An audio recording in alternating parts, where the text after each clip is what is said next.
This week in games, we give our predictions for what's going down at the Game Awards 2024. This is the Two Penny Gamescast.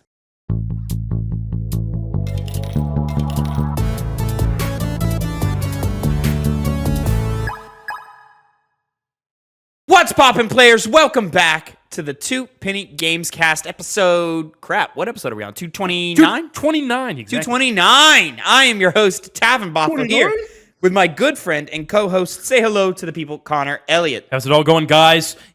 I will have to say, I have looked into the correct camera when introducing myself 2 times in a row. Good for you. Maybe 3. Look at you learning a thing or two, you know? Yes, I know. Look at you. I did notice it this episode. I didn't notice it last episode, but if I didn't notice it, it probably means you did the right thing.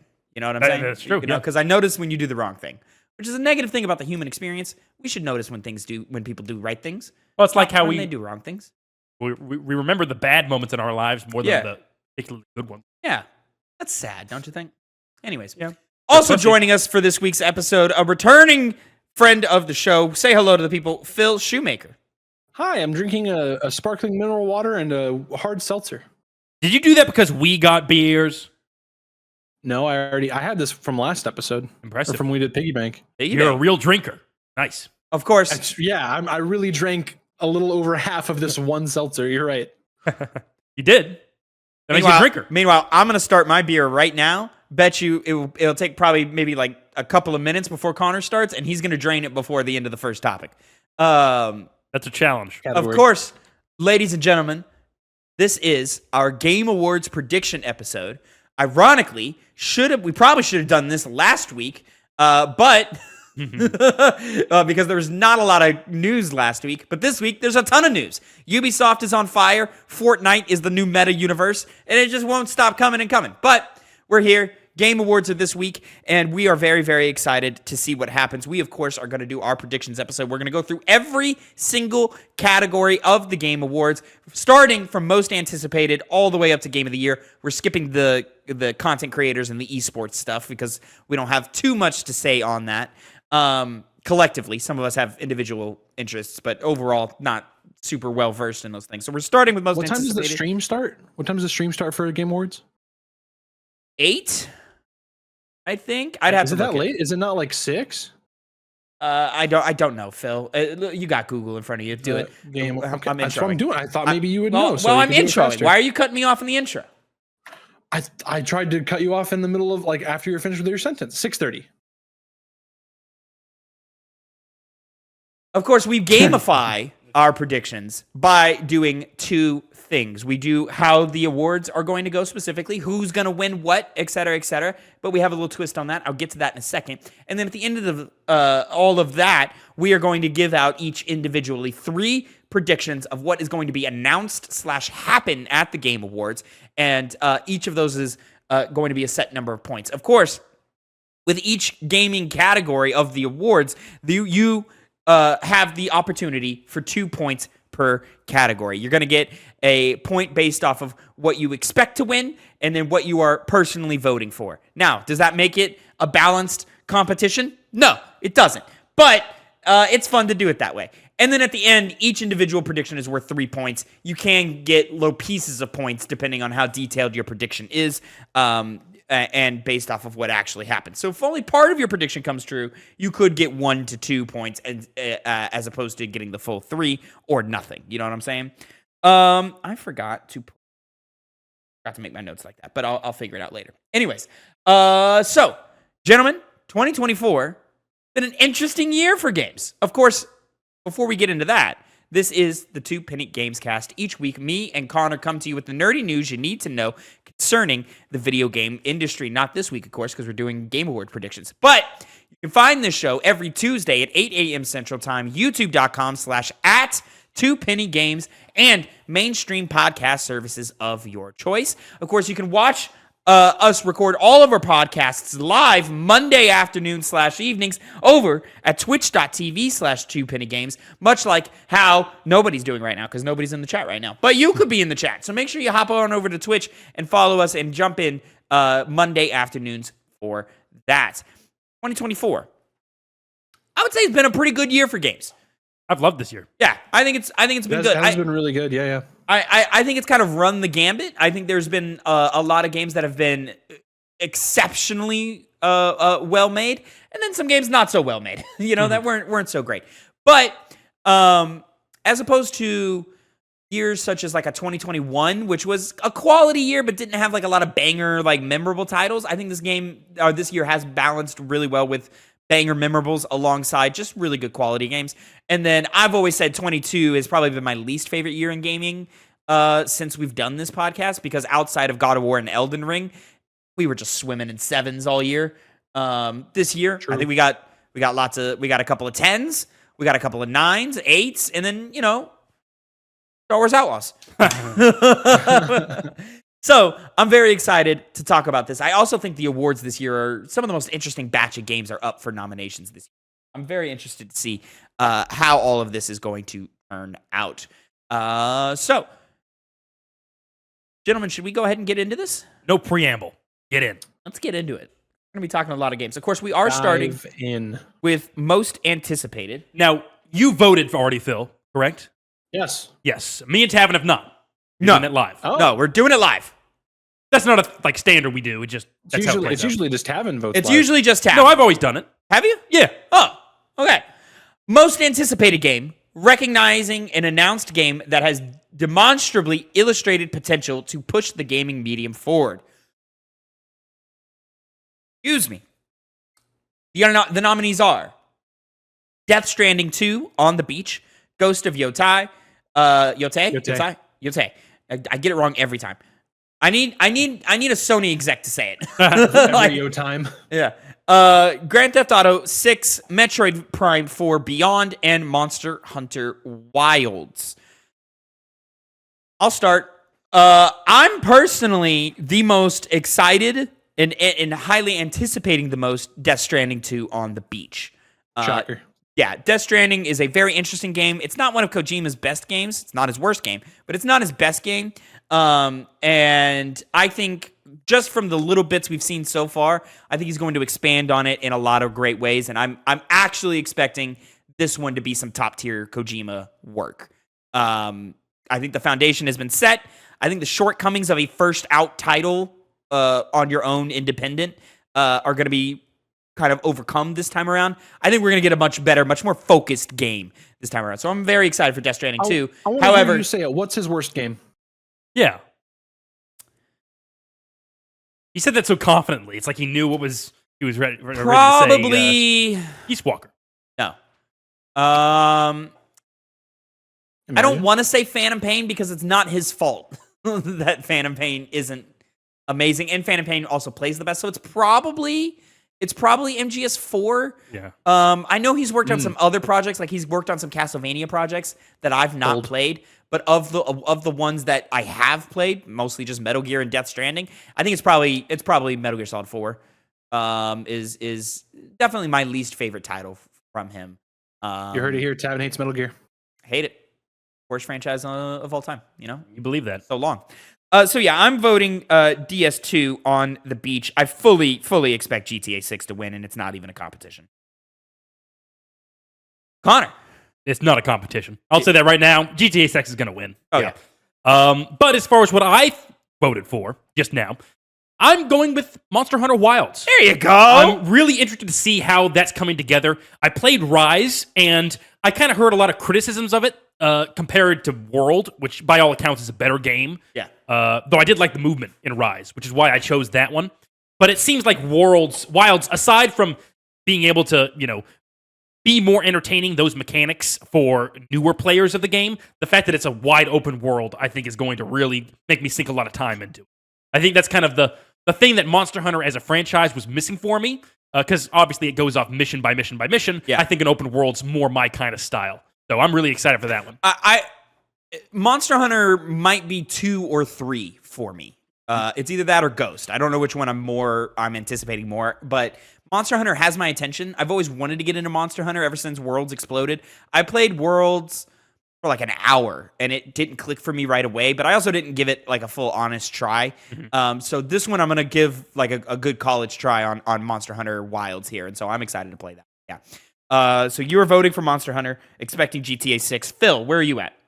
I'm as far as my 2 and 3. I'm there with you, Monster Hunter and Ghost. I don't know which one I want more. Monster Hunter will be my first Monster Hunter I will play. However, my vote and what I expect to win is GTA 6. Double down. So boom. You know what? See, this is the thing about it. You know why he's doing it. He's doing it. He's going the points route, but it is what it is. I'm most excited for GTA 6. So I don't believe him. Let's have a conversation, boys. I'm kidding. Do we expect GTA 6 to hit next year? Yes. Yeah, Yeah? I think so. Yeah, I don't know if I think GTA 6 is making it next year. it could not, but I think it's more likely to than not. I feel like at this point we should have a spring, fall, summer, something like that, and we don't. And I could be wrong. It's 80-20. 80-20, it comes out, it doesn't come out. Oh, no, I think it's 50-50. I think it's more like 70-30. Yeah. Rockstar Games, especially now that they're in their big game once every 3, 4, 5 years era, Rockstar Games have been delayed, and they get more and more delayed every time. Like GTA 5 was delayed, I want to say 6 months. Red Dead Redemption 2, I believe, was delayed a full calendar year. And so I expect somewhere in the realm of enough to knock it out of 2025. I think it's going to be a March, April 26 game. I could be wrong though. They could, they've been cooking for a long time. Whatever's going to happen. Yeah, sure. When it comes around, I'm excited for it. But Rockstar's not my favorite developer in the world. But undeniably, they are one of the best developers in the world. And this one's going to have the most insane budget and biggest runtime and crazy shit in it. So yeah, I'm gonna play it. I'm gonna be excited when I'm playing it and happy I'm playing it. It's gonna be a quality game. I would hope. But yeah, I don't know if it's making it next year. This is probably gonna be my favorite GTA. Not being the biggest fan of the games, I think they'll clear up some of the issues with just moment to moment gameplay that I had with past GTAs. Yeah, I think I'm going to like this story more than 5 because I think it's going to be a little more focused in the sense of they're not 3 characters, it's 2, and they're both clearly working together on the same side type thing. So I think that's going to be interesting.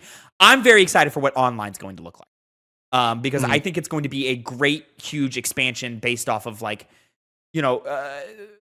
first GTA 5 online was just like a bunch of running around, you're playing missions, doing playlists, random stuff that you just kind of did in 4. But it turned into buying an apartment, buying a mansion, buying sort of garage.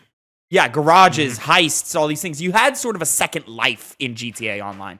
I think they're going to dive deeper into that, and I think you're going to be able to customize your house and layouts and all these things. I think it's going to be a huge I think they're expecting to make this sort of a meta universe thing alongside it. I'm also hoping that they fix the game lobby situation because getting into a lobby in GTA 5 with your friends was a nightmare.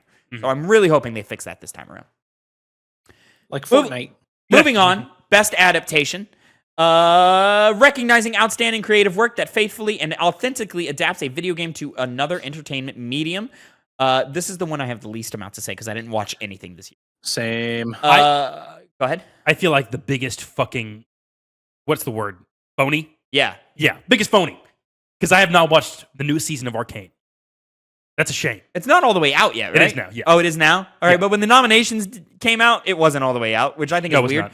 Because nominated first, Arcane, Fallout, Knuckles, Like a Dragon, Yakuza, Tomb Raider, The Legend of Lara Croft. I mean, sure, just to vote, I'm going to vote, and I think I'm doubling down on Fallout personally. I think Fallout made the biggest splash out of everything. I think it was new. I think it was live action, so people cared more. Not to downgrade the quality of storytelling we get in animation. Animation is sometimes superior, can very often be superior to live action, but the general populace cares about live action more than they do about animation, which is sad. The normies. And yeah, I just think, and it's also new. So, it was a lot of people's first time, and I also think it re-sparked people's want of Fallout. It did. That was a moment online. Everybody went and played Fallout. Fallout 76. You saw the sales 4. and player counts boost and crazy. It was the same thing that happened to The Last of Us, to The Witcher. What's another one where that happened? Another one like that, where just everybody started playing that shit. So yeah, I think I'm doubling down on Fallout. Connor, where are you at? Arcane. I'm all in. You're doubling down on Arcane? I am. It still has the potential because the newness of Fallout is the biggest reason it might win. I feel like with those who decide who wins, though, they lean towards Arcane, but still might give in and say, well, Fallout's going to. But the fact that both of them have a chance to, and Arcane, I think, is just probably an objectively better show. If the first season's anything to go off of, and apparently the second one's just better in almost every way, I'm going to have to go all in. Otherwise, I'd be dishonoring I think just more myself. people watched Fallout, though. Oh, yeah, that's true. Okay. No that's going denying to that. hurt you. That's going to hurt you bad. I know. That's why it's the biggest hurt against it. But I think the quality is, there's no mistake that Arcane's above it. But that doesn't matter as much. Maybe in quality. I don't know. I didn't watch anything, so I couldn't tell you. But I haven't either. It's better. I would also say Arcane probably, if anything, lost viewers this time around. Because there's a chance that, I watched season 1, loved it, but it took too long, so I didn't watch season 2.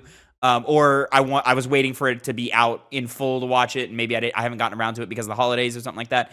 But nobody starts with season 2, right? So, on the same chance, there's a chance of like, oh man, I heard the first one was great. I waited for season 2, and so I watched both 1 and 2 and 2 things. But I think it's more likely that there was a slight drop in views, whereas Fallout, everybody can jump in. There's no baggage. Yeah. Phil, where are you at? Well, both of you should be ashamed because neither of y'all even mentioned the show with the artiste, that featured the acting chops of one Kid Cudi. All right. Talking about Knuckles the Echidna. No, I'm totally kidding. No, I'm doubling down on Fallout. Even though I don't know anything about the show, and I haven't seen it. Of course, I know about Fallout, but I haven't seen the show. I like Ella Purnell as an actress. I think she's really good. And I think that, just like Tavin said, it's the new thing. It's live action, and it made a huge splash when it came out. So I'm pretty sure Fallout's gonna take it. Quit with these stupid bullshit arguments about why you're doing this, Phil. It's because of Walter Goggins. That's the only reason. Walton Goggins. See, he knows. I think the platforms that they are on matter. Talking to streaming wars type things with these different studios and so forth. I think Amazon's probably. I think Amazon's a more favorable streaming service right now than Netflix is. Netflix is probably still more popular. Yeah. More people probably are subscribed to Netflix than Amazon. I mean, but that works both ways because if you're just subscribed to Amazon Prime for the shipping and stuff, you also have the TV stuff. Video, so it kind of works both ways. It's hard to judge. I would need numbers, and I'm ignorant on that. But I don't. It feels like in the last couple of years, Netflix has fallen off. It has. Netflix does. It is the more popular one. It has more users. It has more people watching it. But yes, it is. It's gone down while Amazon Prime's gone up. It's no longer the undisputed king. Yeah. It's a Drake versus Kendrick Lamar argument. Shut the fuck up and move on to the next one. Best multiplayer. The Game Awards website is very slow to load. So hold on. I'm trying to get it up here, but it's just not working here. There we go. Best multiplayer for outstanding online multiplayer gameplay and design, including co-op and massively multiplayer experiences, irrespective of game genre or platform. We've got Call of Duty, Black Ops 6, Helldivers 2, Super Mario Party, Jamboree, Tekken 6, and Warhammer 40,000 Space Marine 2. This is a tricky one. This could go a lot of different ways. I'm personally doubling down on Helldivers 2. I think Helldivers 2 had the biggest moment of the year outside of just pure numbers of Call of Duty. But I think Call of Duty is a boring answer. I think Call of Duty had a great year. I think it made a big impact, bigger than the last couple of years. But it's Call of Duty, so I don't think people want to give Call of Duty praise. And on top of that, it seems like the single player to Call of Duty was better received than the multiplayer. And I think Helldivers 2 is a bit of an underdog story. People care about it. Everybody fucking played it. It was that splash. It was the splash of a millennia. The only other one on this list that I think has a possibility of winning is Space Marine 2, but I don't think the moment was big enough to match either Helldivers or Call of Duty. The other two, get the fuck out of here. Particularly, I exactly agree with you, Tavin. I'm doubling down on Helldivers. Yeah, if I didn't think that Warhammer Space Marine 2 is an objectively better multiplayer experience, I'd agree with you. But I am voting for Space Marine 2, but I think Helldivers 2 is going to win. It just too big to fail in this category. Also, yeah, a lot of what people talked about with Space Marine 2 wasn't the multiplayer, though many people praised it, of course. It was more the single player and how raw the gameplay was in terms of its quality. Yeah, But and I mean, people did have a lot of fun with the co-op. they did well, yes. Yeah, but yeah, some of that PvP thing wasn't really the talk of Helldivers. No, it was not. Or Space Marine, you mean. Excuse me, yes, Space Marine. I just also think I like Helldivers hit girlfriend TikTok page. Yeah. Where like the girlfriends of gamer boyfriends were talking about it on TikTok a lot. So yeah, I think that really makes all the difference in the world. Best sports / racing. I've got nothing to say here outside of NCAA is missing from this list. Like I said when the nominations came out, I don't know. It didn't sound like any of these games really stood out. I can't believe NCAA is not on here. I'll vote WWE just because they do fun stuff in their games. I'll expect EA Sports Football Club. Fair, yeah. Regardless of what happens, I am certainly going to bet for two different things so I can get as many points as I can. Or get that's my strategy here. And so that for reason, I'm going to say that NBA 2K25 is going to win. No, I'm sorry. I'm going to vote for NBA. It doesn't fucking matter. Fucking up my notes here. Yeah, you're right. Make a choice. Sure, I'll vote for EA Sports. I'll think NBA is going to win. Go with that. Hate you. I'm sorry. I forgot that was an aspect. Phil? Me, myself, I double down on EA Sports FC 25, even though I did not play a single one of these games. But you're more tapped into sports than me and Tavin are, so you could be more right. Soccer's huge, so. That's true. This was also the first year that they did the football club, or was that last year? I think it was this year. I think it was last year. Because they lost the FIFA title. I think it was last year they lost FIFA. It might have been. Best sim / strategy, Age of Mythology Retold, Frostpunk 2, Kunitsigami, Path of the Goddess, Mana Lords, Unicorn Overlord. There's one right answer to this. I don't know. I feel like culturally I heard about the same with all of these games, so Unicorn Overlord was the only one I played and also is one of the highest rated games of the year, so I'm doubling down and I'm going to say Unicorn Overlord both ways. Yes, sir. Same here. All the way. We're all in. Yeah. You can, of course, check out, Connor's been playing Unicorn Overlord, and you can check out, if you're watching this late, you can check that out on the Piggy Bank, which we just recorded his impressions on it so far. And I'm sure I have a breakout video for that, so make sure you go and check that out for all of our feelings about Unicorn Overlord. We had a cool discussion about that. Moving on, good. Best family game. For the best game appropriate for family play, irrespective of genre or platform, we've got Astrobot, Princess Peach Showtime, Super Mario Party Jamboree, The Legend of Zelda Echoes of Wisdom, and The Plucky Squire. This one's a little tough for me. For me, it's between Astrobot and Mario Party. I think Astrobot had the biggest splash, is probably the most likely to win, so I am going to double down on that. But I do think there's a chance Mario Party made it off of the multiplayer aspect of it. It's the only one that has multiple multiplayer to it. So like in terms of family game, I think that says something. But I also feel like Astrobot is going to run the gambit and win pretty much every award it's nominated for. Connor. Yeah, I'm all in Astrobot. All in on Astrobot. Yeah, definitively. Once again, with what Tavin was saying, I almost completely agree with him, and I also doubled down on Astrobot.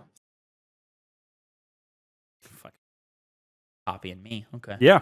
Sorry, I can't help it. I can't help it if this is an echo chamber, this podcast. Yeah, it is an echo chamber. Best fighting for the best game designed primarily around head-to-head combat. We've got Dragon Ball Sparking Zero, Grand Blue Fantasy vs. Rising, Marvel vs. Capcom Fighting Collection Arcade Classics, Multiverses, Tekken 8. What's Multiverses doing here, man? Yeah, what is Multiverses doing here? It came back, guys. There was another one that probably should have been in here. What was the other big? There was one that should have been here that isn't. And Multiverses takes that spot in it. Only Connor would know. We talked about it in the other episode. Jujutsu First Clash? No, it was something else. Anyways. Not going Jujutsu Kaisen, really? Yeah, it was not a good game. That's why I was surprised. This is between Tekken 8 and Dragon Ball. Maybe Marvel versus Capcom, but I don't think so. I think that's too old and people like niche, big for the nerds, but also this is a nerdy category, so like who knows?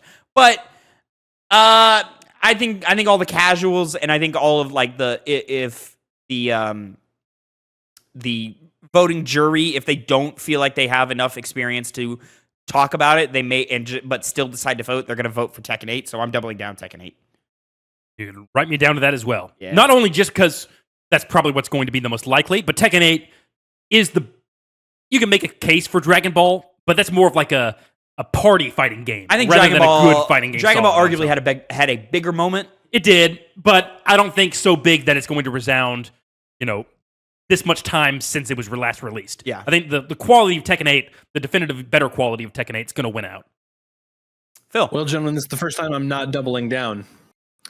My vote was for Dragon Ball Sparking Zero. Dragon Ball Sparking Zero. Sorry, I got choked up because I love the Budokai series so much, and R.I.P. Akira Toriyama.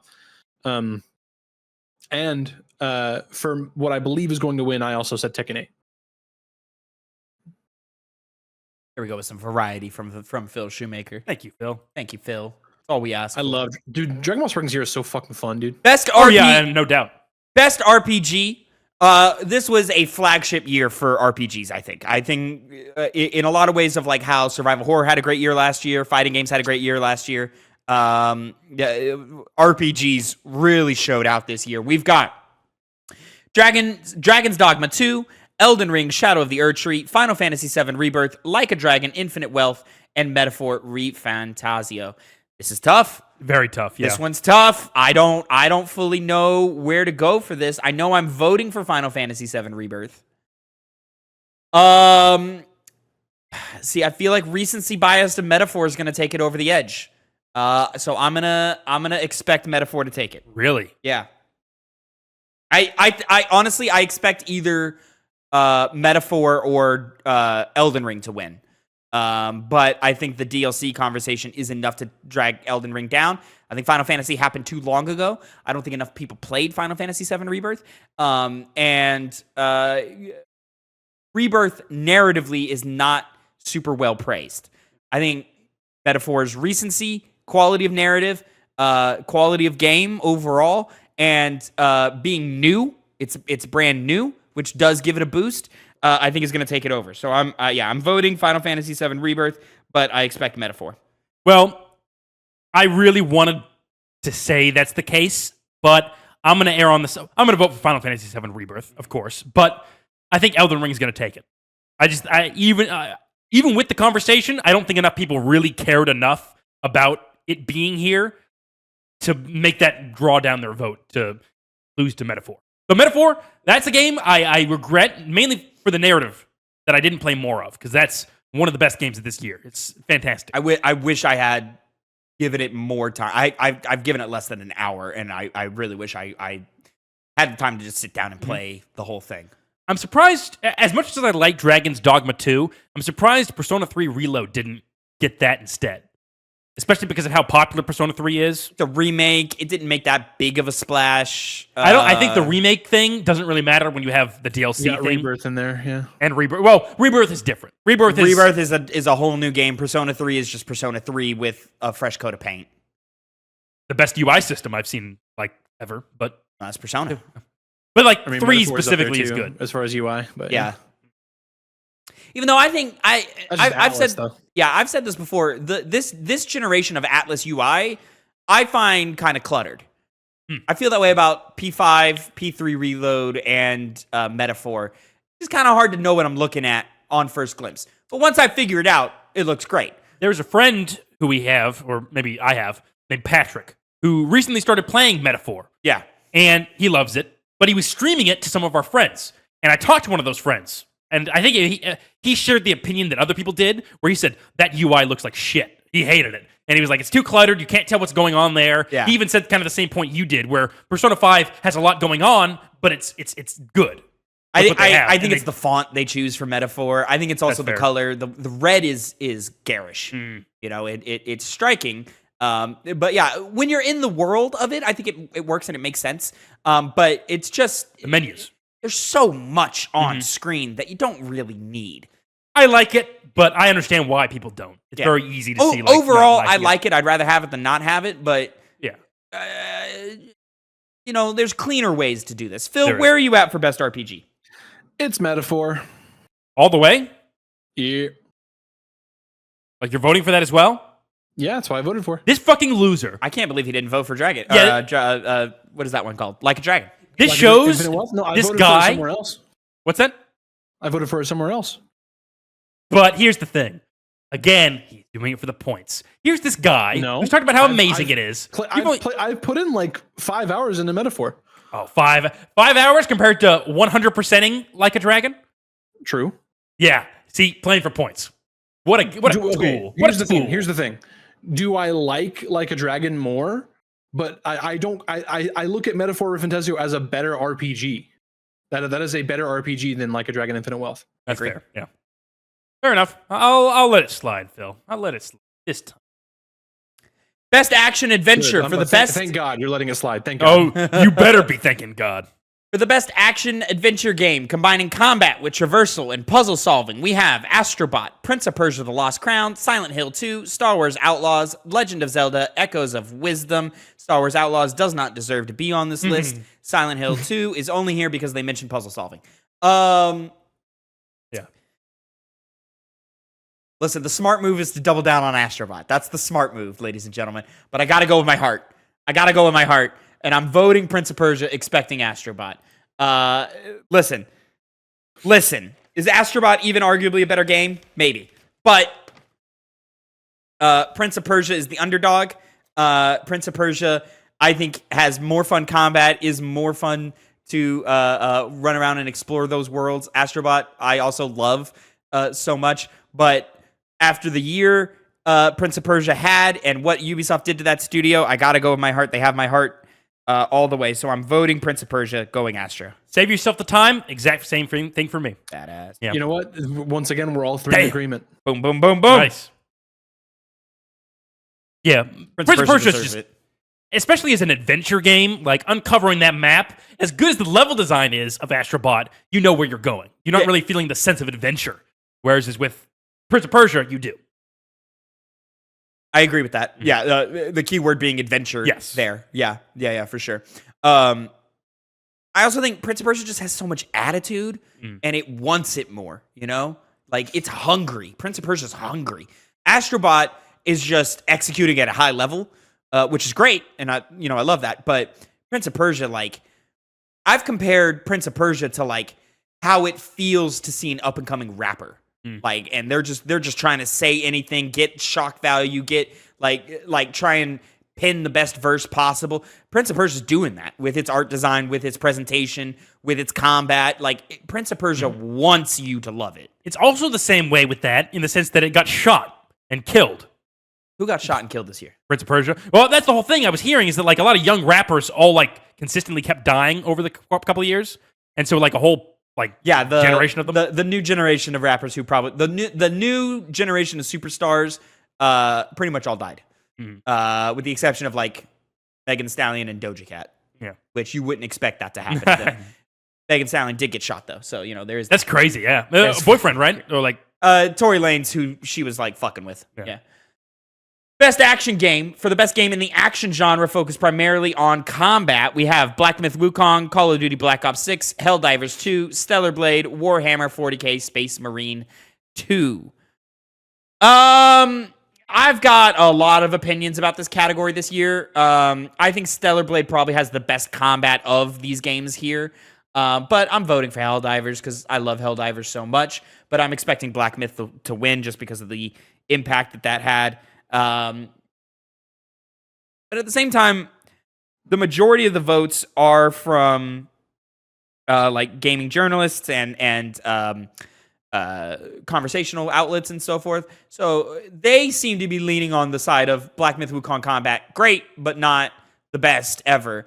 And it just mostly seems like fans are the ones who kind of blew up Black Myth. So there's a chance Black Myth loses here, in which case it either goes to Helldivers or Stellar Blade in my mind. But yeah, so I'm just gonna kind of split my vote here and go voting Helldivers, expecting Black Myth. Yeah, I'm voting Warhammer. You know, you feel so fucking cool in that game. The action is so heavy hitting. You know, you feel like a super soldier. As I said in my review, if things were right in the world, it would win also. But Black Myth Wukong is going to win. I completely agree with Connor. I voted for Warhammer, and I expect Black Myth to win. Yeah, baby. I wish, like, 40K got a lot of success. I wish it had more. Is there a chance Black Myth gets snubbed across the board this year? Very likely. Yeah, but it could happen. Yeah, I could see it. It's solidified itself in this year of gaming so much. It's hard to discount it just for that alone. So impact alone, yeah, it was a really big moment. It really was. You got Shroud talking about how it's clearly the game of the year like a maniac. Yeah, Shroud doesn't know what he's fucking talking about. He plays 3 first-person shooters, plays 1 action game, and thinks suddenly that it's the best game ever made. Come on. Yeah, bro. isn't he a Call of Duty player? Counter-Strike. Yeah, like Counter-Strike's a good game, but he probably doesn't play a lot of other ones. He plays a lot of first-person shooters. A lot of first-person shooters. A lot. Yeah. What he likes.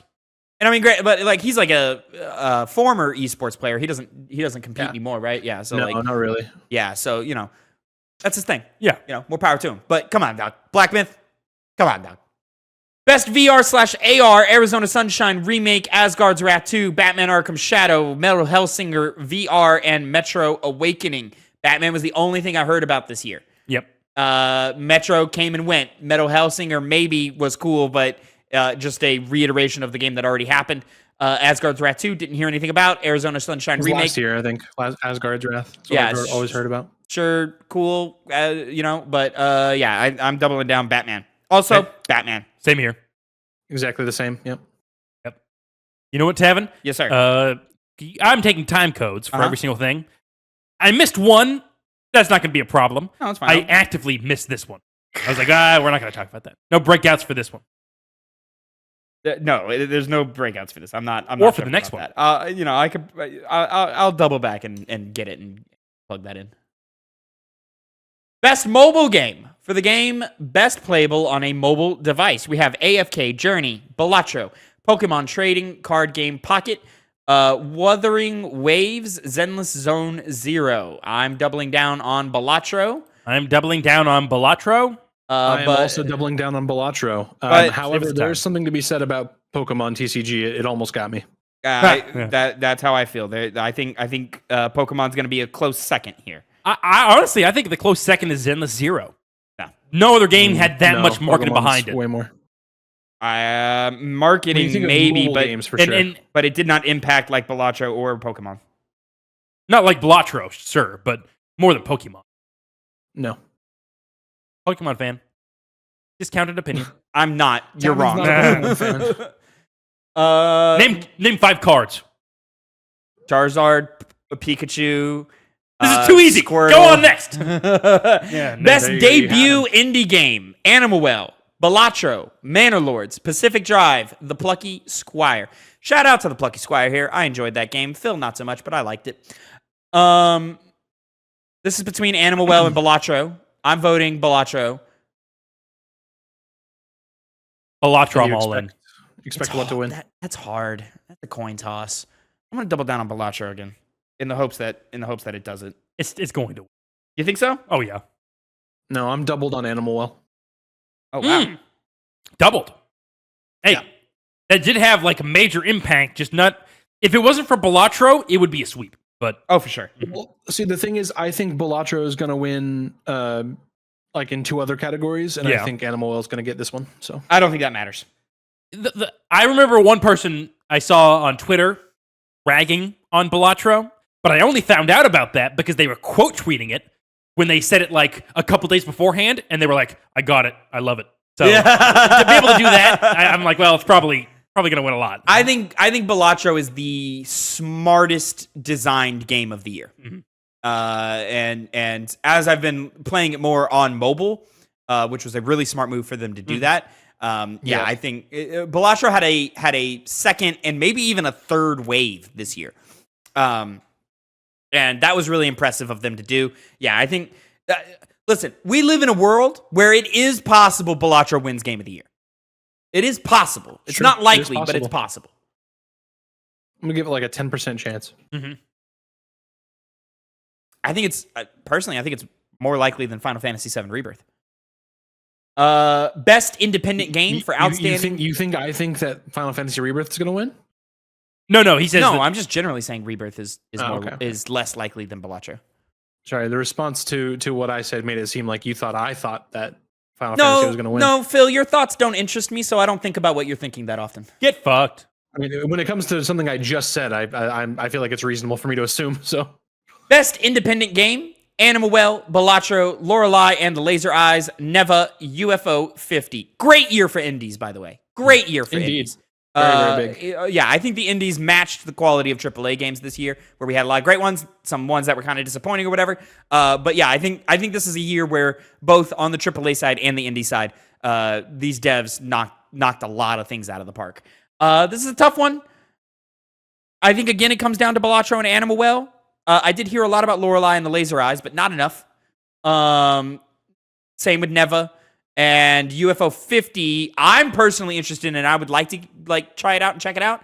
But I don't think it didn't make any impact worthy of talking about. I'm gonna double down on Balatro again. Same here. this is me doubling down on Balatro here. Mm-hmm. Hey, that's a good idea. Diversify it a little bit. Yeah, so my thing is, I think Balatro wins best indie and mobile, and then Animal Well gets best debut. So It's very possible. Yeah. Yeah. What if the opposite happens though? I also think the donkey effect is something to say. that's why I'm saying best debut for Big Mode. You know. Yeah, but Balatro's gotten universal praise. Animal Well got a lot of really great praise, but it wasn't universal. And then it was only out the gate. People kind of stopped talking about it. Yeah. I still don't even really know what the game is about. It's a Whereas Metroidvania. Metroidvania. Oh, it is? It's a Metroidvania with there's no combat. You literally just avoid animals that are trying to kill your little frog guy. That makes a lot of sense because that kangaroo looks very intimidating. Scary. Yeah. Scary. Best community support. What? Baldur's Gate 3, Final Fantasy 14, Fortnite, Helldivers 2, No Man's Sky. Why'd you say what? Why is Baldur's Gate 3 here? Mods. No. Yeah, that's exactly why. Yeah, That's exactly right. No, it's for all the content that they've added over the course of the year. They could have that and also mods. It's mods, and also they added a bunch of different other classes and stuff. They added a couple of new endings too, I think. They did. Yeah. Oh, I didn't know that. Yeah, they added a bunch of different subclasses for characters and character classes. This one's tough for me. It's hard, yeah. I think I've decided though. I don't think it's Final Fantasy 14, and I don't think it's Fortnite. No. I also don't think it's No Man's Sky, but No Man's Sky did have a solid year this year. They had a lot of really great updates. That fan base is happy with where No Man's Sky is at. Was it this year that you loaded it up for no reason? Yeah. Mm-hmm. Yeah, I did. Okay. I played like 4 or 5 hours. And that game is I don't like the beginning of that game. It feels like chores. But in a good way. Anyways. I'm going to double down on Helldivers 2 here. Same here. I'm just doubling down on Baldur's Gate. Good. It's possible. It's just the problem with Helldivers for this year is it made the biggest splash out of all of these. So I just can't perceive it to be anything else. Helldivers also had a lot of opportunity for community interaction. You talk about that PSN crisis that they had, and where I think everybody agrees that was Sony that fucked that up, not the developers. Yeah. Who actually talked to the community about it and said, "Hey, we're trying yada yada." There was the whole thing with the Steam reviews and the spike, and then the downfall, and then the respike and stuff, and then they turned that into a cape, which was so smart of them to do. Very funny. Yeah, I think Helldivers 2 and then also all the work they're doing on social media of the incoming transmissions. Hey, you've heard rumors of this, that, and third happening. It's not true. Yada yada, and then it happening in the game. Their social media knocked it out of the park this year. I think as great as Baldur's Gate 3 is as a game, I think it only placated and satisfied the audience of BG3 who are still playing BG3. I think Helldivers. What is the blurb for community support, real quick? Recognizing a game for outstanding community support, transparency, and responsiveness, inclusive of social media activity and game updates / patches. Again, I think that feeds into what I was just saying. Mm-hmm. Welcome to be wrong. Points. I don't disagree, but I'm still locked down on Baldur's Gate. Best ongoing, awarded to a game for outstanding development of ongoing content that evolves the player experience over time. Destiny 2, Diablo 4, Final Fantasy 14, Fortnite, Helldivers 2. I kind of feel the same way as I felt about the last category here. I don't think it's Final Fantasy or Fortnite. I think Diablo 4 has a chance, but runs third in this category between Destiny and Helldivers. And then again, I just feel like Helldivers had the big moments, had the big conversation. I think it's weird to put it in a best ongoing category in the launch year of the game. That kind of feels like it defeats the purpose of the category. But very strange. It was early in the year. They have had significant major updates since then. And they've had the most recent significant updates, with the exception of maybe Diablo 4. But yeah, I think these are the categories Helldivers going to run it because it's going to fall short in the other ones. Again, I don't think that's something that the jury really truly cares about. I think it's something we always say they care about, but they don't in actuality. But I also think Destiny's old news. I don't think people are excited by Destiny, even though Destiny had a good year. So yeah, I'm going to double down again on Helldivers 2. Well, in my case, I'm going to vote for Helldivers 2. Final Shape. I don't know why I said Lightfall. Final Shape. I think Helldivers 2 has a very big chance of winning, not necessarily because of the ongoing aspects of it, but because of, once again, the community support and community enthusiasm for the game itself is going to win out ultimately. Is justified enough for me to vote for it, and I think it has a very big chance of winning. But I think what's going to win is Diablo 4. They had that DLC that had a lot of praise to it, got great reviews. It wasn't seen as the same exact thing as something like Shadow of the Erdtree, which was treated as its own separate game. But in the conversation of ongoing, I feel like it's so attached to that game and recognized as just like a continuous aspect rather than its own separate thing. So I think that's going to make people, make that as the winner. I agree with the sentiment. I just feel like the Diablo fan base is so toxic that it's going to drag it down. It could. Phil. I wouldn't call 83 great reviews, but yeah. That's good. Yeah. It's good, not great. Sure. For me, I said Fortnite for both what I expect and what I voted for, just because what two games always win this category? It's always either Final Fantasy or Fortnite, right? And then for Fortnite, the reason I picked Fortnite specifically is because they had I think they were just about to do the back to OG Fortnite event thing going on, and people always go crazy anytime there's some kind of they're always itching to go backwards in Fortnite, right? That's what's crazy about some of these fans. Isn't that happening right now? Yeah. No, the talk about them going back to OG, isn't that happening like it started yesterday? No. So I want to say that's it's either about to happen or it just started. They started doing that I want to say a couple weeks before nominations came out. So that's when they started talking about it. Doesn't feel right to me. I'm trying to remember what I talked about it around Thanksgiving with my family, my brother that plays Fortnite. So I'm trying to remember what Fortnite did this year that was so outstanding. And the problem with it for me was it last year where Fortnite announced the Lego Fortnite stuff at the Game Awards and the whatever else the Rocket League and the Guitar Hero thing?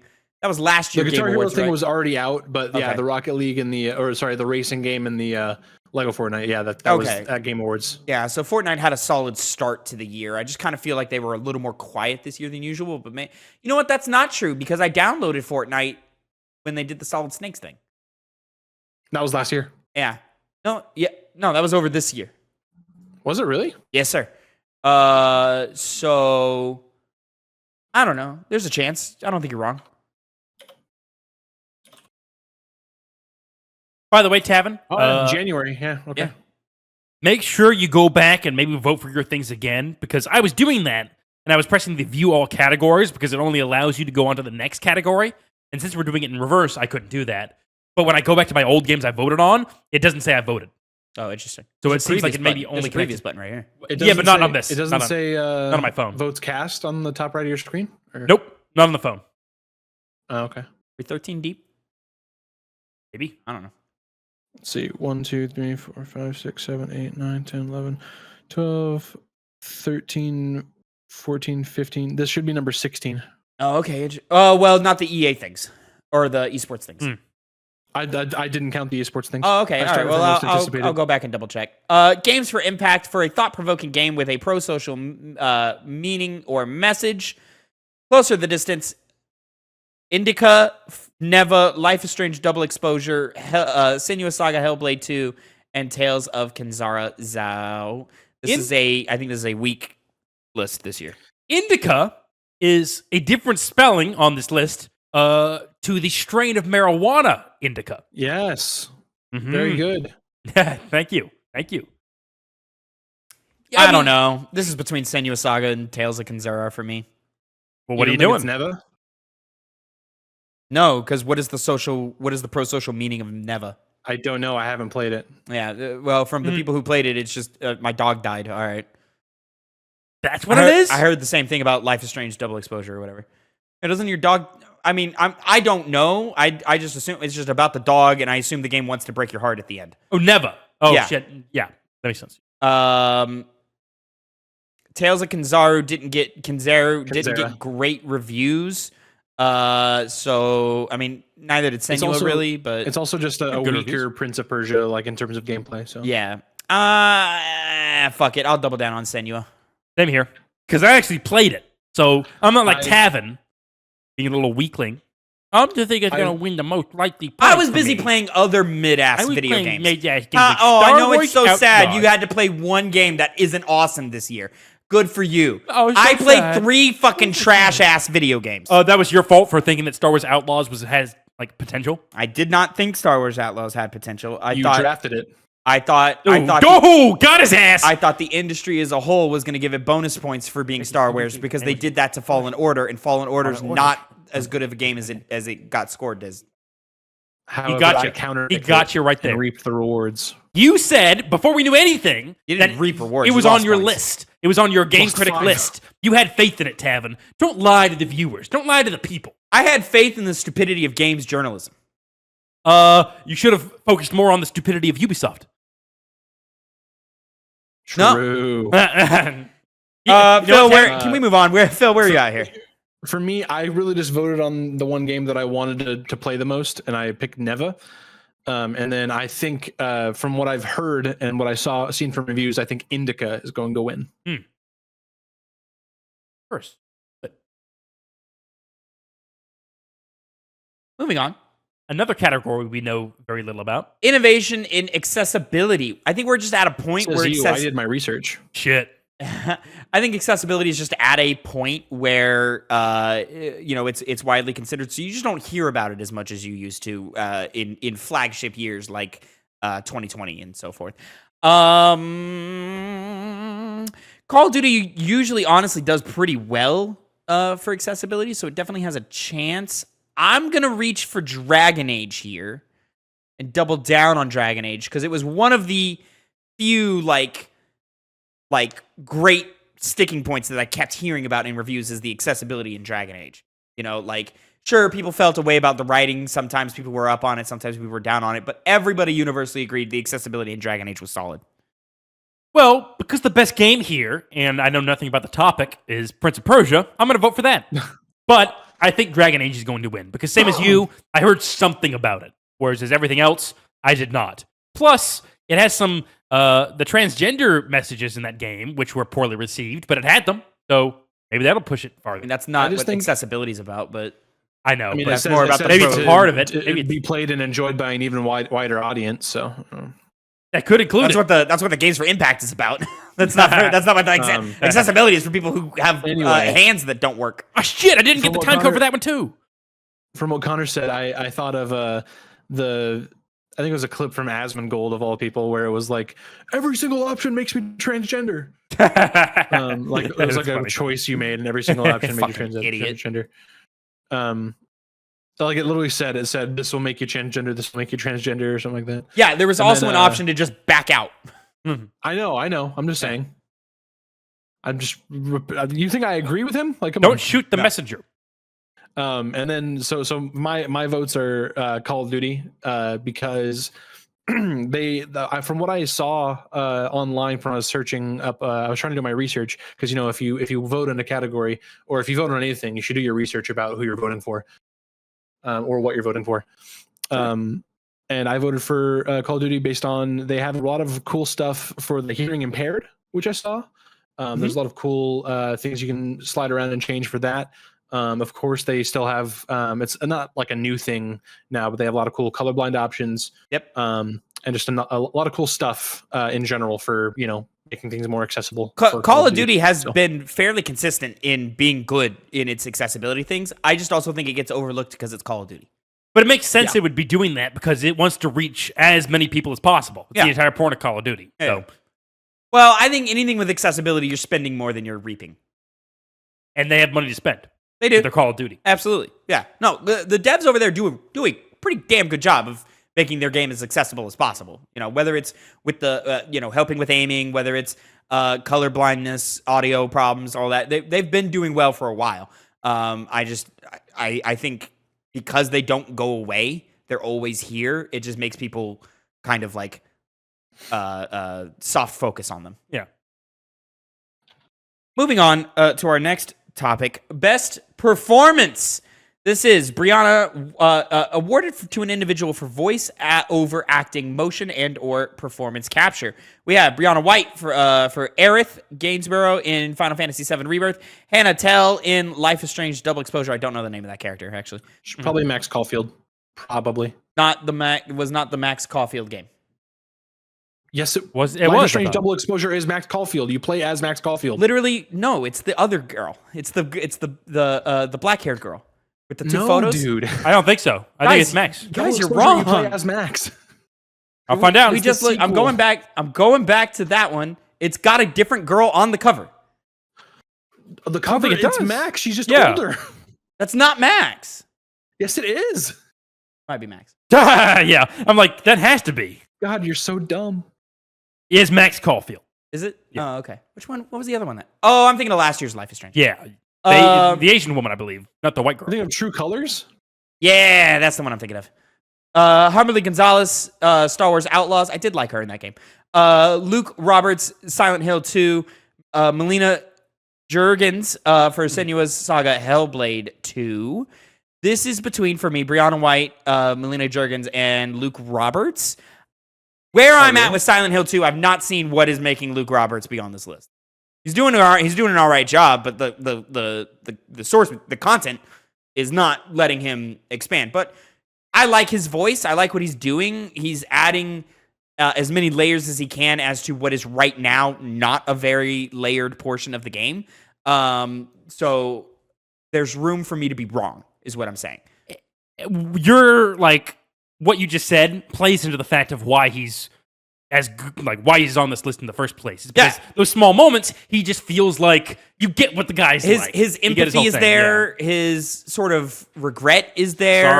Sorrow's in there. Depression, all these different things. But the way he cares for people, he's really doing the most with as little as there is where I'm at in this game right now. I assume in the last quarter of the game, he's going to fucking pop the fuck off. More so, but that's like another thing. He's not like a super, like, I'm emotional and I'm making like, I'm having like really dynamic, like forceful moments. He's not being a crybaby. Yeah, he's like he acts like a person. Yeah, you can see the layers of sadness. This is someone who's been through some sadness and is past it, but still harbors feelings for it. That's impressive that he's able to convey that. I'm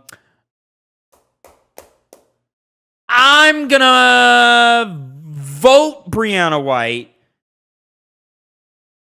She did great. I didn't mention her. She did amazing. Yeah, and I'm gonna expect Luke Roberts.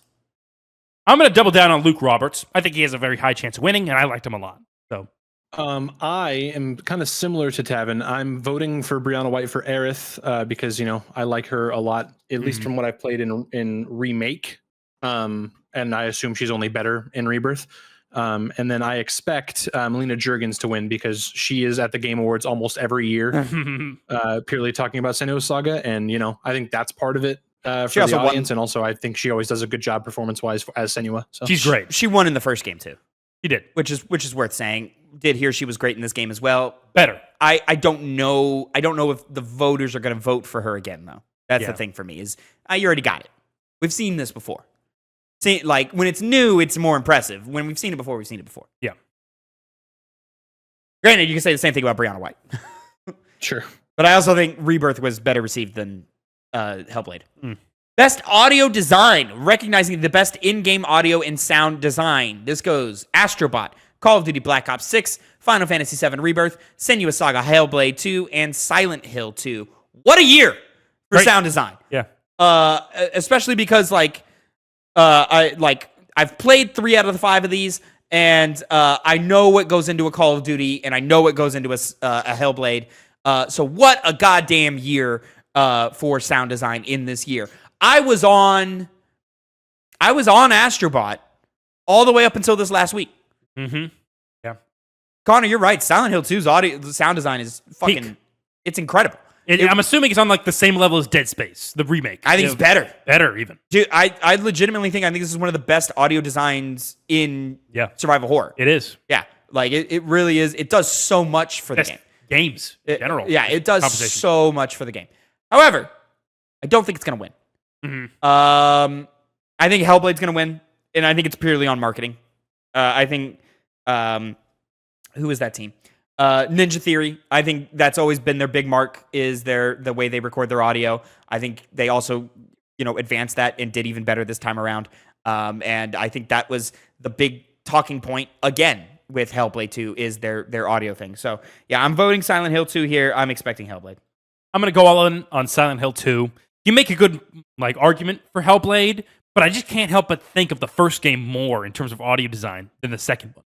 Like maybe the audio design's technically better in the second one, but I feel like it was used better in the first game. I just think they had that Xbox. I think it was the developer _ direct about it, and it was all they were fucking talking about was the audio in that. So like, I think the gaming populace just knows that as a game with incredible sound design. They do know that as it. Bill? Yeah. I voted for Astrobot, and I expect Silent Hill 2 to win. Yeah, because we didn't talk about Astrobot. Astrobot has nice, fun sounds in it. I don't think it's as the more you play, the more impressive it gets. I bet. Yeah, because there's a lot of moments of like, and it also talks about how well they've utilized the engine for that game. There's a lot of times where like you're running through like a sea of marbles, and all the marbles are making noises and stuff, and there's a difference. Like everything Astro steps on has a different sound to it, and so forth. Astrobot sound design is phenomenal. Audio design is phenomenal. I think every game here has had phenomenal audio design. Call of Duty consistently. Call of Duty consistently. Rebirth. Oh my God, are you kidding me? Just the number of sounds in that game are insane. I personally think Silent Hill 2 was the best executed. Yeah.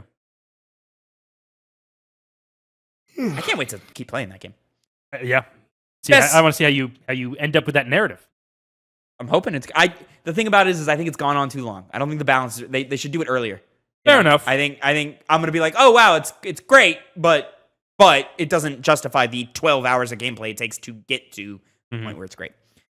Best sound and music for outstanding music inclusive of score, original song, and or licensed soundtrack. We have Astrobot, Final Fantasy VII Rebirth, Metaphor ReFantasio, Silent Hill 2, and Stellar Blade. To me, this is between Astro and Final Fantasy. Final Fantasy has the benefit of being a legacy game, and also adding a bunch of new stuff and making so many incredible versions of different themes and so forth. But I also think Astrobot had so much more personality with its soundtrack. Astrobot, like all of that type of stuff was phenomenal. But it does kind of run the gambit on sort of being in the same genre musically. I'm not going to say it's repetitive or samey, but it is all kind of in that same sort of upbeat techno happy times music. I'm gonna doubling down on Final Fantasy feels wrong, but I'm gonna do it. Fair enough. It's a good one to do it on because the soundtrack is amazing, which is why I'm voting for that. No, I'm not. No, I'm not. Bastard. I'm no. Metaphor Fantasio. Fuck! No. I hate this guy. Music is so subjective, dude. Fuck. Yeah, I'm gonna vote for Final Fantasy. I think Metaphor is going to win. Sorry. This was a hard one. I had been thinking about this. Silent Hill 2 has some great music in it, but it's so sparse. It's understated. Yeah, it's understated. Yeah. It's not why you're there. Yeah. So I also think the music in Silent Hill 2 is distracting. Really? Yeah, I don't think it ever matches the tone of the scene. It's good, it's quality, but it doesn't match the tone of the scene. I think it matches the style of Silent Hill, of what they go for. I agree if you were listening to it as a separate project. Mm-hmm. Yeah, fair enough. In the world of the game, it distracts more than it enhances. Oh, really? Yeah. I always thought it enhanced them greatly because it was so especially unique. when it pops off when combat's happening, like their action theme or whatever is very distracting. Sure, fair enough. Yeah. They also play music during emotional moments and I just don't think it's well utilized. That's when I think it's used well. I think combat music, it's forgettable. Yeah. It's whatever. I also think it's just distracting. It takes away from the best part of the game, which is the atmosphere and the ambiance. Phil, where are you at? Double Metaphor. Double Metaphor. That music's great. Great music. It's very good. Yeah, that's what I was debating. Every single time I think about that soundtrack, choir of some weird variety immediately peeks into my mind. That monk is going ham. Oh, he is. Best art direction: Astrobot, Black Myth Wukong, Elden Ring Shadow of the Erdtree, Metaphor Refantasio, and Neva. I personally think this should go to Neva. I'm gonna. This is hard. Does that mean you're voting for it? No. I'm gonna double down on Astra. Double. Okay. Yep. Damn. I mean, it's very viable. Well, go on. I just think this is a category that could go pretty much any way here, except for maybe Elden Ring, just because we've seen it before. But yeah, I think Metaphor doubling down on style like it does, I don't think leads to it having a great art direction. And as we've kind of talked about before, it's garish. Like it's hard to look at times. Neva, I think, probably has the best, but I don't think enough people played it to care. And so Elden Ring, I think, takes itself out because it's more Elden Ring.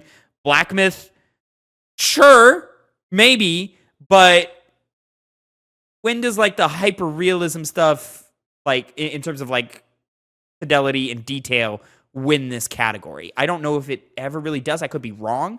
I think Astrobot being colorful, being poppy, and also, I mean, look at just the game, the colors on these game titles. Astro stands out because it makes a choice. It makes a specific choice, going blue, going white. Whereas the other ones have a smattering of colors on them. I think listen, I do truly think this could go any way, but I think Astrobot has enough of a chance. You're right, but I'm going to be splitting my vote. I'm going to vote for Black Myth Wukong. The reason being, kind of similar to the community support, where they specified social media, kind of as a reason why I think Helldivers 2 would win that category. Best art direction specifies animation. And even though they didn't get as much fanfare, those animations that I've seen are better than anything other these other games have to offer in terms of art direction. And so, as limited as they are. But the design of Wukong's great. I mean, whatever his actual name is. The design of the enemies is fantastic. The world as well. I can't help but vote for that. I think Neva's going to win because of its uniqueness. And I think that's going to make the panel put it over the others. But we'll see. Phil? I'm also splitting. I voted Metaphor. I expect Astrobot. Fantastic. Yeah.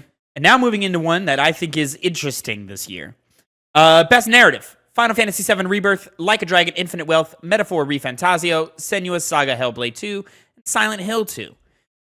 I think the remakes are going to get discounted because they're remakes here, even though that's not fair to either game.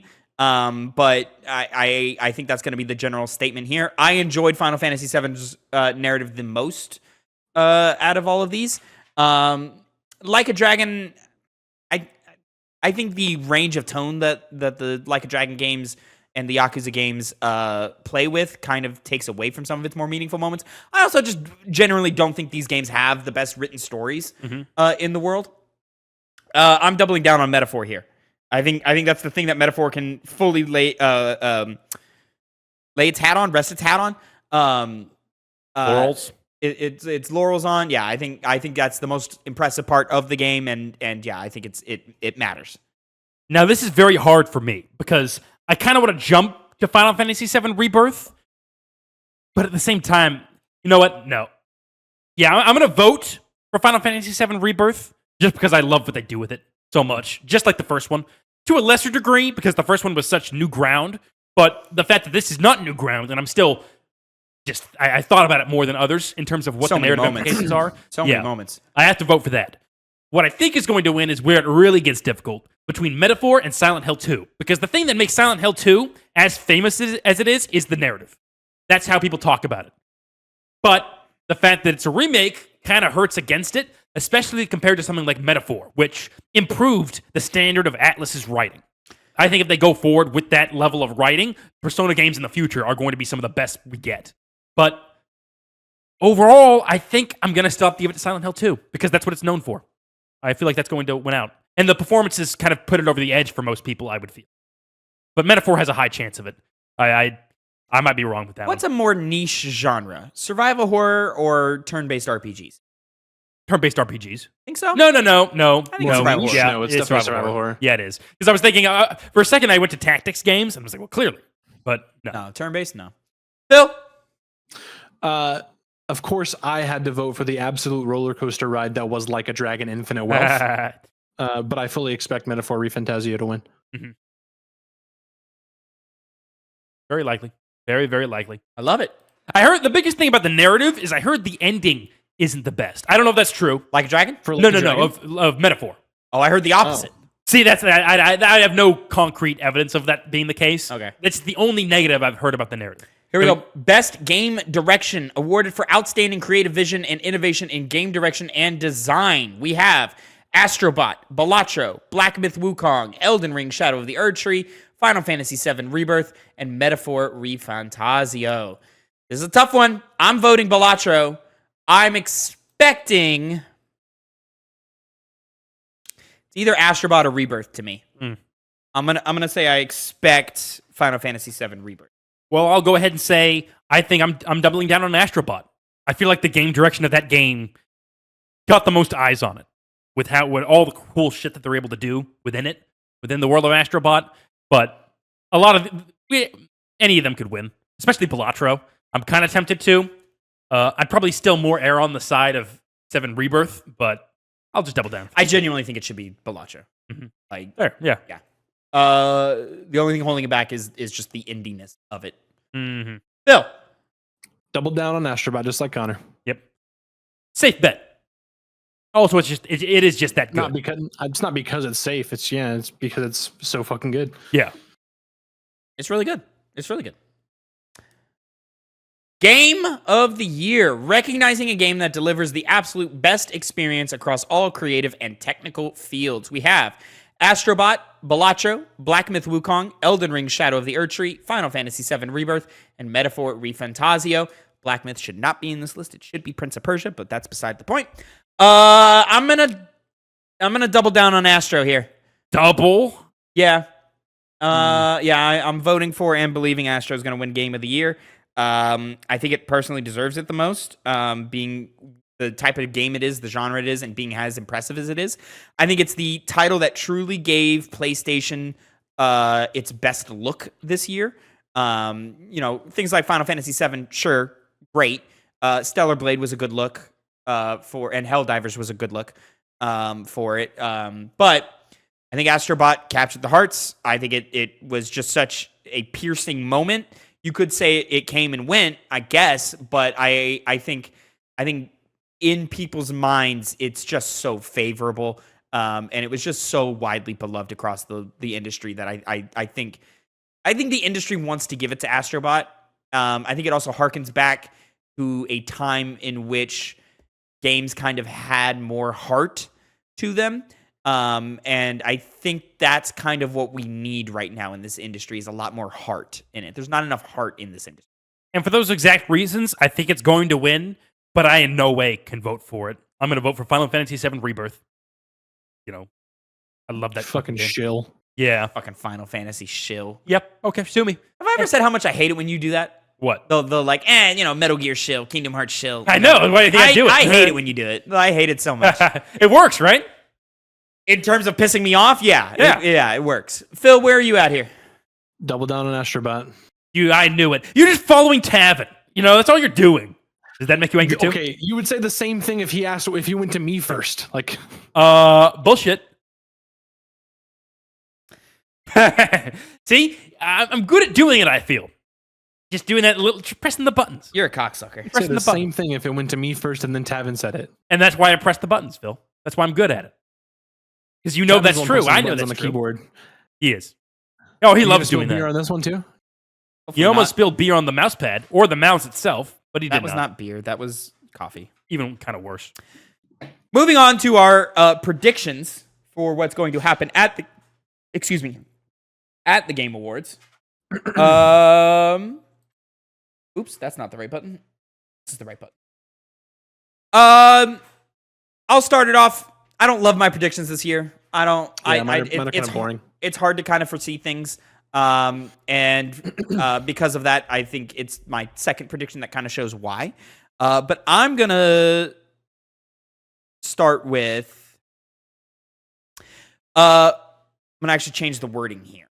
I'm gonna say Fortnite has a big marketing push for a twist that they're doing for their original survival mode in attempt to revitalize its initial failure, and it's going to bookend it with something going live today as the Game Awards, like live right now. You can go and download this right now.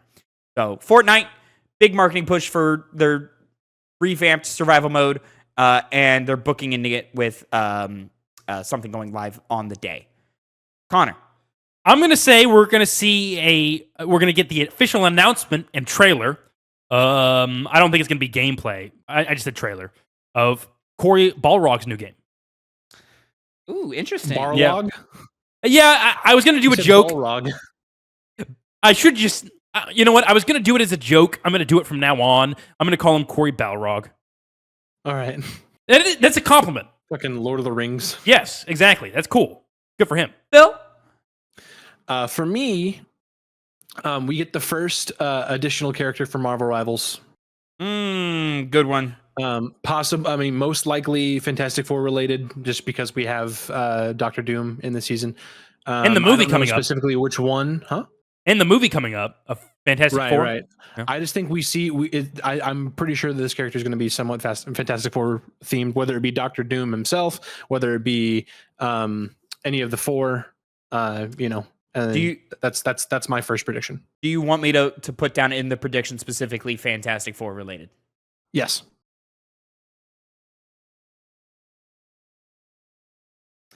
Going back to me, this one's really boring. There will be no Nintendo presence outside of awards and third parties coming to Switch. No new game from Nintendo, no Metroid trailer, nothing. No remasters, zero, nada. If they do one, though. Then I lose. Okay. Ballsy. Then I don't get the points. But yeah, I don't think you're not getting that classic Switch snap click thing, Yeah. and then new Mario, new Metroid, nothing. Nothing. Connor. Real quick. I need a qualifier real quick. If there's another Mario and Rabbids, does that count? Yes, but there won't be. Okay, we'll see. Okay. Got him there. That last one failed. We'll see. No, that's true. Well, mine, Critically. I think, once again, we're going to see the new announced/trailer of the game from Hazelight Studio, introduced by Joseph Fares. I don't know if I'm pronouncing that right. That's right. Yeah, it's been a little bit. They announced A Way Out 2 years after. No, they announced. What's the second game? I'm blanking. It Takes Two. It Takes Two. Takes They announced Two? that 2 It's also years. not the second game. Yeah, well, it's second game in the sense of when everyone knew who No, Hazelight Studio Brothers was important. Oh, was the yeah, first you're right. one, You're yeah. right. They didn't do that. You're right. Never mind. But anyway, it's been 2 years. It was 2 years after A Way Out was announced in 2018 when they found It Takes Two. And then it's been 2 3. years since it came out. It came out in 2022. Came out 21. 21. Oh, yeah, that's what it was. Yeah. So it's time. I don't hate it. Mhm. So Yeah, I think that's solid. Joseph Ferris is a big friend of Jeff Keighley too. So. That's, yeah. Yep. Yeah, well, they make a lot of headlines together, is I think the thing with that. Yeah. New Hazelight game announcement with Joseph Ferris. Yep. If Ferris is not there, you lose a point. I do. Yeah. He's going to be there. He's going to be I there. mean, if but it gets announced. if they do a Hazelight announcement, he's going to be the one doing it. He's Like, come gonna, on. yeah. They're gonna do. It's gonna be and now we have this brand new world premiere, and then the trailer, and everyone goes, okay, cool, yeah, that looks good, and then they're gonna have this We have totally Joseph unnecessary semi-interview with Joseph Ferris coming out.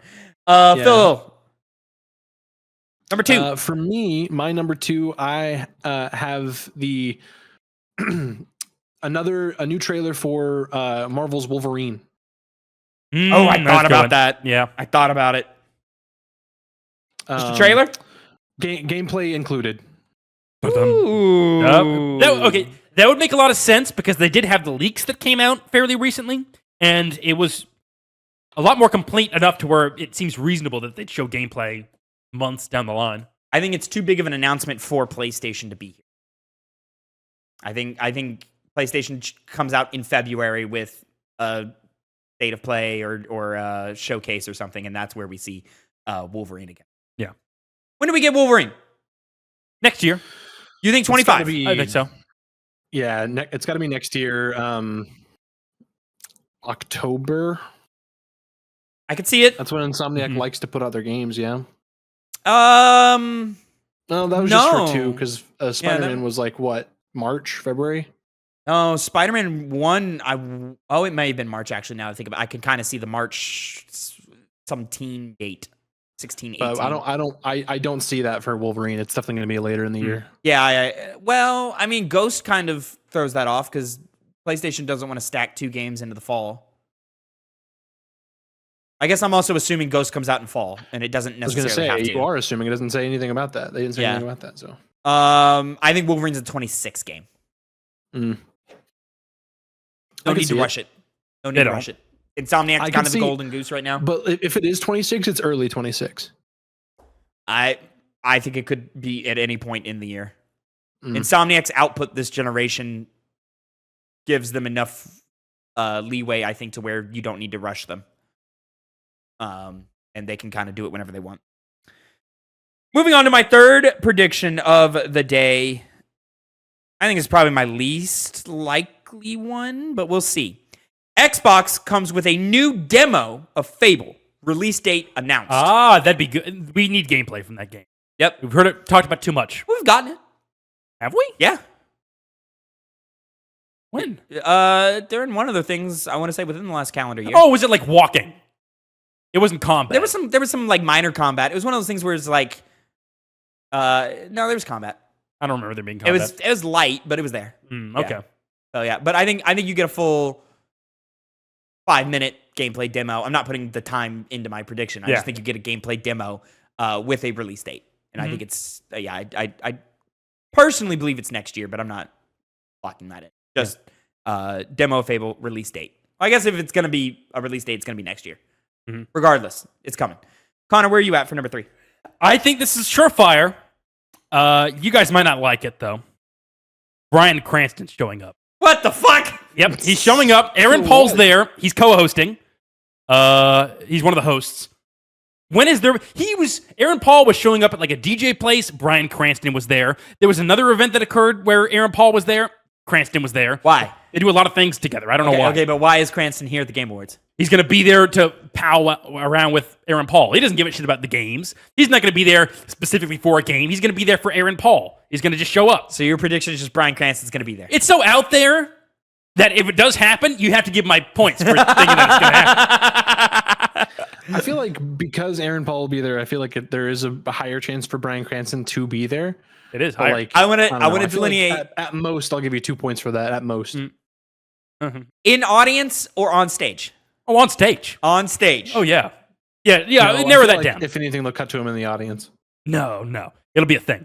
Well, I'm trying to give Connor like partial points for something. Oh, Yeah. So gotcha. if he's there but only in the audience, that's 1 or 2 points. But if he's there on stage, that's the full 3. I'll take it. There okay. you go. Bill, for your final prediction. GTA 6 trailer and release date. I almost thought about that. It's likely. It's very likely. No, it's but not. It is likely. But the biggest issue I had with it is the same reason I didn't want to do anything with Nintendo, where it's that they would do it on their own time, on their own thing. Grand Theft Auto's bigger than the Game Awards. It's too big for the Game Awards. That's a Super Bowl commercial. This is the 10-year Game Awards though, so it's big. Doesn't matter. Not for them. I think Rockstar believes that they are bigger than the Game Awards. Which, I mean, they don't need to believe it. They are. They are. They don't need it. It's not going to give them anything. So. Also, why? Or why give a release date? Also, I'll say. They did actually. There were some recent comments saying that there's a lot of benefits to withholding like a full trailer. I can't remember what the exact wording was, but someone from the company was talking about it. How it's a good thing to not show too much. So off the back of that, it's very likely they just would not do anything. Can I especially because can I change one then? Can I change it from GTA 6 to something else then? why? Kind of letting us talk you out of it. I guess, yeah. What is it? Hollow Knight Silk Song release date. I'll give them that. That's more possible. Give them that. All right, I'll allow it. I kind of think you're a bitch for it, but whatever. But it's Hollow Knight. I'll give them a pass for that one. That one's actually I possible. was between those two, and y'all's reaction really made me be like, "Oh, I really should have done the other one." GTA is a zero chance of being at the Game Awards. Honestly, I entertained the possibility, but the more we talked about it, I was like, well, probably not likely. That's a Super All Bowl right, so commercial. I'll make a bet right now. Then if GTA 6 is there, I get to teabag Tavin. Oh, no balls. No balls. I'm trying to think of a more interesting bet. Okay, balls.